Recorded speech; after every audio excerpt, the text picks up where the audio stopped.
I think you guys had this one for a few days. I'll just remind you so I can go through the door, but never enter or leave the house. Kaya? Key. Not a key. You guys are so close. Hallie? What hole?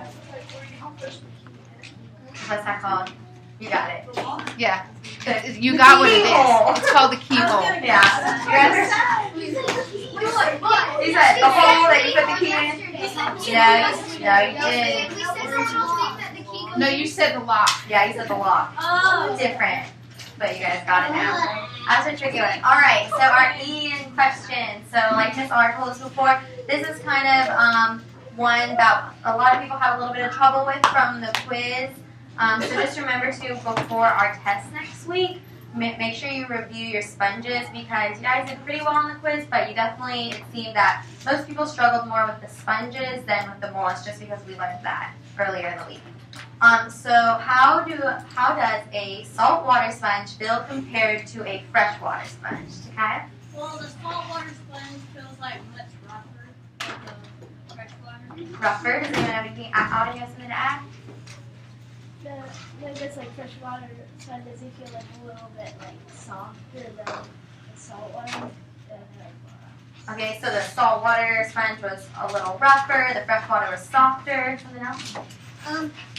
The freshwater sponge is softer and squishier. Okay, right. So you're all kind of on the right path here. So if you remember when we did our sponge lab, remember we touched the natural sponge, and that one was from freshwater, that yellow sponge, it was squishy. And then if you remember the sponge we passed around that was in those clear bags, and we're like, don't open it because it smells kind of bad, it's from the ocean. Remember what that one felt like? It was hard. So does anyone think they know the reason why the sponge in the ocean was hard and the one in the freshwater was squishy? Josh? Maybe because since it was so far down the ocean on the ocean floor and there's a lot of pressure there, it has to be harder. So that's a good idea, but not quite. Zach? A saltwater sponge is probably harder because of the salt from the water. Right, the salt is a big difference. Just remember, have you guys ever eaten like a lot of potato chips or pretzels and make something really salty, what happens in your mouth? It feels dry. Yeah, it gets really dry and you have to drink a bunch of water. So it's kind of the same idea with the sponges. If there's going to be a bunch of salt in the ocean, or in the water, like in the ocean, then it's going to dehydrate the sponge. So I just put SW for saltwater is hard, and FW, freshwater, is soft, more soft. All right, does that make sense, everyone? Kind of a little clarity on that question. It was a little funky because we didn't talk about it exactly, but you just kind of had to infer from what we had learned before. And saltwater dries it out. Yeah, so that's why it's hard, right? Because it's kind of drying it out. Salt just dries things out. Yeah, like remember when we talked about our slug? You don't want to touch with your hands because the salt in your hands dries out the slug. It's the same kind of idea. Salt dries it out. All right, now if you guys go ahead and flip. Oops, wrong thing. Go to your earthworm encounter because we didn't really get to go over this too much. All right, so we're just on Monday. You guys are gonna have a quiz on your earthworm lab. But it's basically just going to be about on the questions that we go over. So as long as you have this all filled out, you all should do great on the quiz. Okay, so first we're going to look at this section that talks about our general features. So what did you guys notice about your worms about on their skin? Any patterns they had or what the skin looked like? It feels like a purpley brown and those like lines. Right, so it kind of had lines. It was kind of a browny color. Anything else? So maybe some of them were a little bit different in colors. Anything else you guys noticed about just what they looked like? They had like circular. Yeah, so they had the segments. We call those segments around them. Right. So does anyone think they know why the worms were brown in different parts?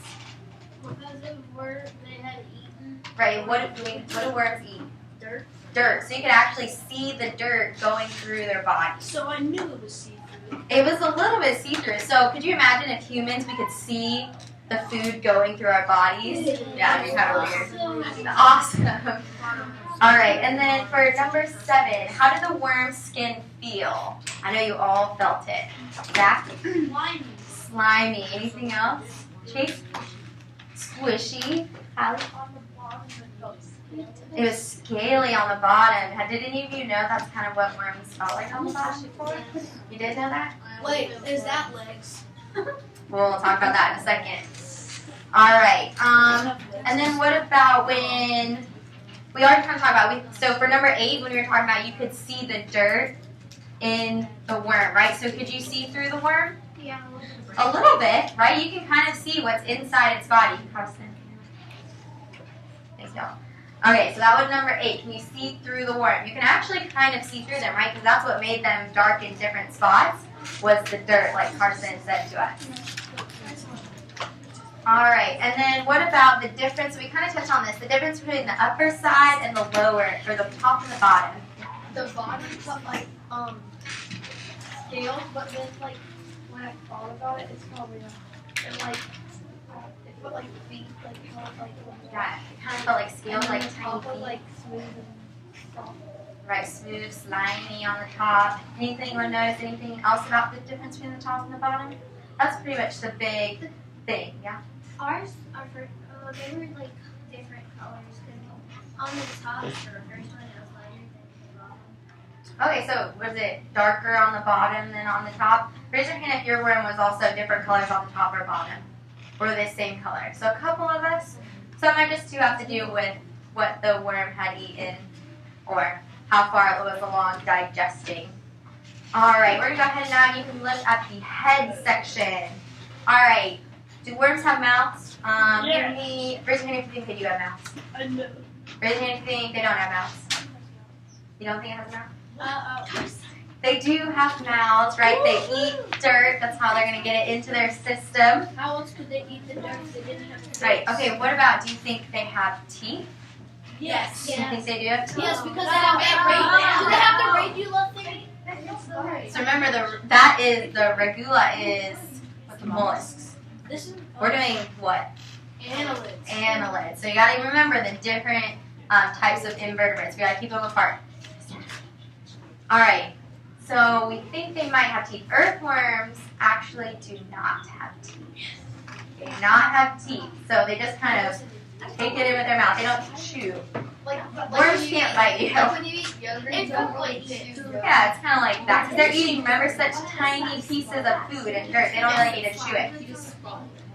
All right. Now we'll go to, you can go all the way down to the body section. So number 2, when you guys were putting your worm on the dry piece of paper, what did you notice happened? Hannah? Madison? Yeah, it kind of sounded like Velcro. Did anyone else hear their worm on the paper? It might have been kind of hard to hear because it was pretty loud in the room. But So like it sounded like scaly, like something going against something. right.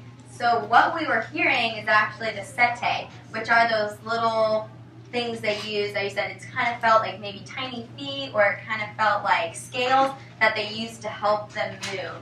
And when we go over our notes, I'll go a little bit more in depth about that. And then if we look at number 6, So they're not feet? What? So they're not. They're not feet, but they're kind of used in a similar way. It's called setae, so it just kind of like helps them grip when they're moving. It's like kind of tiny little hooks type things. Not feet though. All right. So did anyone's worm, by raise a hand, whose worm had like a skin band around it? Did anyone's worm in this group? Our second one has a hundred. They should only have one. It's like a kind of thick band. So like if you look on your picture, I'm talking about this right here. It's actually right under question 7, kind of that band. So does anyone think they know? So it says some worms had that and some didn't. Does anyone think they might have a guess of what that might mean about the worm? Anna? They're sperm. No, not. What about They're their? not female pump. What do you? Well, one has this. That's okay. You're kind of on the right track, Josh. It means it's older.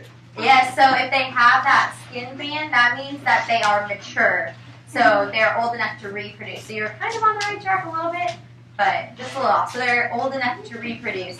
And that is called the Clitellum, excuse me. And Right it has here. 2 orange marks on its body, on the underside of it. Underneath it, on the underside of the word, Orange word, marks. worm. That's how we knew it was Sam.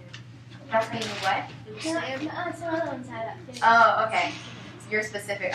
You They named your named word it. Stanley? Okay. I was like, wait a second. What are you... Okay, so yeah, the clitellum tells us if the worm is mature or not. So some of us had worms that weren't old enough yet to reproduce.